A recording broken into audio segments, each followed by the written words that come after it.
এখন তারেক রহমান স্যারের এই J-10C, তারপরে যে F-17 থান্ডার যে ফাইটার জেটগুলো ক্রয় করেছে, এইগুলো ক্রয় করার কারণে ভারতের প্রধান শত্রু হয়ে যাবে তারেক রহমান। কেন? কারণ আমরা যদি ইতিহাস দেখি, আমাদের মরহুম প্রেসিডেন্ট শহীদ জিয়াউর রহমানকে হত্যা করেছে ভারত। কেন? লালমনিরহাটের বিমানবন্দর তৈরি করতে চেয়েছিলেন শহীদ প্রেসিডেন্ট জিয়াউর রহমান, তখন ভারত বাধা দেয়। তিনি বলেছিলেন যে লালমনিরহাট হবে বাংলাদেশের বিমান বাহিনীর প্রধান কমান্ডার, মানে কমান্ডিং সেন্টার, যেটাকে বলা হয় বিমান বাহিনীর প্রধান সেন্টার থাকবে লালমনিরহাট বিমানবন্দর। ভারত তাকে বাধা দেয়। যখন তার বাধা না শুনে, তখন ভারত সেনাবাহিনীর ভিতরে রয়ের এজেন্ট ঢুকিয়ে আমাদের জিয়াউর রহমানকে হত্যা করে। ঠিক বেগম খালেদা জিয়াকেও হাসিনার মাধ্যমে বিগত মিথ্যা মামলা দিয়ে বিগত 14 বছর জেলে রেখেছিল। এটা আমরা ভুলে গেলে চলবে না। ঠিক তারেক রহমানও সেই পথে আগাচ্ছে, যে পথে তার পিতা শহীদ প্রেসিডেন্ট জিয়াউর রহমান এগিয়ে গিয়েছিলেন, এবং তার মাতা দেশনেত্রী বেগম খালেদা জিয়া যেই পথে এগিয়ে গিয়েছেন, সেই পথে তিনিও যাচ্ছেন। তার এই পথে অনেক বাধা আসবে, কিন্তু আমরা বাংলাদেশের জনগণ এবং তরুণ সমাজ, আমাদের রাজনৈতিক দল থাকতে পারে বিএনপি, জামাত, NCP, Charmonai, AB party, Khelafat Majlis, বা বাংলাদেশ আজাদি পার্টি, যে কোনো রাজনৈতিক দল থাকতে পারে, কিন্তু সম্মিলিতভাবে দেশের জন্য যদি কেউ কাজ করে, সে আমার সবার আগে। তারেক রহমান বাংলাদেশের প্রধানমন্ত্রী, তাকে সম্মান করি, তাকে ভালোবাসি। সে যে সিদ্ধান্তটা নিয়েছে বাংলাদেশের জন্য এই ফাইটার জেটের ক্ষেত্রে এবং যুদ্ধবিমান ক্রয় করার ক্ষেত্রে, প্রতিরক্ষাকে স্ট্রং করার ক্ষেত্রে, তার প্রধান শত্রু হয়ে যাবে ভারত। এবং ভারত চাবে তারেক রহমানকে হয়তো হত্যা করবে, হয়তো তাকে ক্ষমতাচ্যুত করবে, কিন্তু তারেক রহমান যদি এই সিদ্ধান্তগুলোতে অটুট থাকে, এদেশের তরুণ সমাজ তার জীবন দেবে, তারেক রহমানের সাথে থাকবে। প্রয়োজনে মৃত্যু হবে, কিন্তু তারেক রহমানের সাথে আমরা থাকব।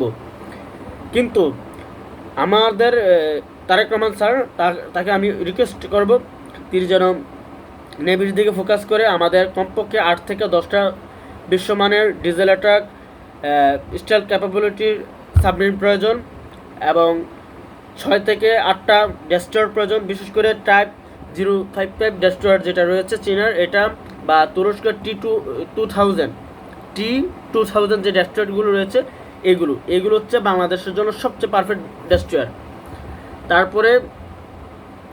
তারপরে যদি তিনি ফ্রিগেট ক্রয় করতে চায়, তাহলে আমি বলবো জাপানের ফ্রিগেট ক্রয় করুন, না হলে তুর্কি ফ্রিগেট, দুইটার থেকে একটা। তুর্কিটাকে সবার আগে রাখবো, কম দাম এবং সক্ষমতা অনেক বেশি। তারপরে জাপানেরটাকেও রাখবো, দুইটা। আর করবেট ক্রয় করতে চাইলে পাকিস্তান থেকে ক্রয় করুন, ওদের করবেট অনেক ভালো। আর নৌবাহিনীর জন্য মেরিটাইল পেট্রোল এয়ারক্রাফট প্রয়োজন, সম্ভবত চীনের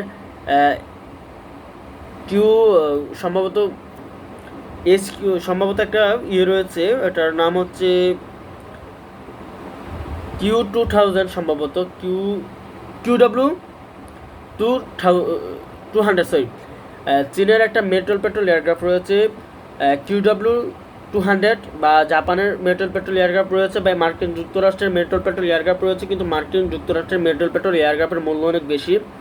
যেহেতু আমরা প্রতিরক্ষাটাকে সাশ্রয়ীভাবে বিশ্বমানের অস্ত্র কিনতে চাই, তাহলে জাপান এবং চায়নার অপশানে আমরা যেতে পারি। সবচেয়ে উত্তমভাবে চীনের অপশানটা গেলে, কারণ চীন থেকে কখনো ভারত মেরিটাইল পেট্রোল এয়ারক্রাফট ক্রয় করতে পারবে না, এবং এটার ভিতরে যে সক্ষমতাগুলো রয়েছে সেগুলো ভারত কখনো জানতে পারবে না। এটা হচ্ছে তার একটা বড় লক্ষণ এবং ভালো দিক এবং সুফল। এবং আমরা মনে করি নৌবাহিনীর জন্য মেরিটাইল পেট্রোল এয়ারক্রাফট, সাবমেরিন, তারপর ডেস্ট্রয়ার, ফ্রিগেট, করবেট, এগুলো প্রয়োজন। করবেট কিনলে তুর্কি থেকে বা পাকিস্তান থেকে। পাকিস্তানের করবেট অনেক ভালো, সম্ভবত Babur class corvette, very good একটা করবেট, ছোটো আকারের, স্টার ক্যাপাবিলিটি অনেক ভালো। তারপরে আমি যেটা মনে করি, একজন প্রতিরক্ষা বিশ্লেষক এখন হইনি, হওয়ার চেষ্টা করছি, শুরু করেছি, আল্লাহ যদি চায় হবে ইনশাল্লাহ। তারপর আমি মনে করি তারেক রহমানকে air defence system SQ9, SQ19 করেন। তারপরে রয়েছে আপনার হিসার প্লাস, তারপরে সিপার, এই ধরনের এয়ার ডিফেন্স সিস্টেম রয়েছে তুর্কি, এইগুলো ক্রয় করতে পারেন। তারপরে অ্যাটাক হেলিকপ্টারের ক্ষেত্রে তুর্কি T19 একটা অ্যাটাক হেলিকপ্টার রয়েছে, এটা ক্রয় করতে পারেন। যুক্তরাষ্ট্রের অ্যাপাচি ক্রয় করতে পারেন। চায়নার J-10E, এটা একটা ভালো অ্যাটাক হেলিকপ্টার, ওইটা ক্রয় করতে পারেন। বিশেষ করে অ্যাটাক হেলিকপ্টারের ক্ষেত্রে সবচেয়ে ভালো হচ্ছে রাশিয়ার অ্যাটাক হেলিকপ্টারগুলো সাশ্রয়ী মূল্যের, যেমন MI-35, তারপরে কে কে এ 52, Ka-52, তারপরে MI সিরিজের রয়েছে MI-28, তারপরে MI-30, এরকম বিভিন্ন আধুনিক অ্যাটাক হেলিকপ্টার রয়েছে। ট্রান্সপোর্ট হেলিকপ্টারের ভিতরে MI-26 বিশ্বমানের ট্রান্সপোর্ট হেলিকপ্টার। তারপরে যুক্তরাষ্ট্রের চিনুক রয়েছে, চিনুক আপনারা দক্ষিণ কোরিয়া, জাপান থেকে ক্রয় করতে পারেন, যুক্তরাষ্ট্র থেকে ক্রয় করতে পারেন ট্রান্সপোর্ট হেলিকপ্টারের ক্ষেত্রে, এবং বিভিন্ন দেশ ট্রান্সপোর্ট হেলিকপ্টার ক্রয় করে। এবং বিমান বাহিনীর জন্য বিমান বাহিনী, সেনাবাহিনী, নেভি প্রত্যেকের জন্য ট্রান্সপোর্ট হেলিকপ্টার প্রয়োজন, কারণ ট্রান্সপোর্ট হেলিকপ্টার কোনো বিমানবন্দর রাখলে যুদ্ধকালীন সময় অস্ত্র সমরাস্ত্র পৌঁছে দেওয়ার ক্ষেত্রে ট্রান্সপোর্ট হেলিকপ্টারের বিকল্প নেই। কারণ বিমান আপনাকে জঙ্গলে গিয়ে তারপরে বিভিন্ন জায়গায় গিয়ে আপনাকে সমরাস্ত্র দিয়ে আসবে না, ট্রান্সপোর্ট হেলিকপ্টার প্রয়োজন। তো সাশ্রয়ী মূল্যে যেগুলো ভালো হয় সেগুলো ক্রয় করুন। তারপরে রয়েছে আমাদের যেটা সবচেয়ে ভালো, আমি তো বলেছি J-10C, যে F-17 থান্ডার ক্রয় করতে সরকার, ধন্যবাদ, এটাকে তারেক রহমানকে সাধুবাদ জানানো যাক। তারপর আমি মনে করি J-60 চায়নার যে ফাইটার জেট, এটা বিশ্বমানের ডাবল ইঞ্জিন ফাইটার জেট। এটার সাথে যদি পৃথিবীর প্রত্যেকটা ফাইটার জেটকে, ডাবল ইঞ্জিন ফাইটার জেটকে আপনার যদি এটার সাথে ডগ ফাইট লাগানো হয়, ডগ ফাইটে পরাজিত, এমনকি F-35 পরাজিত হওয়ার সম্ভাবনা রয়েছে।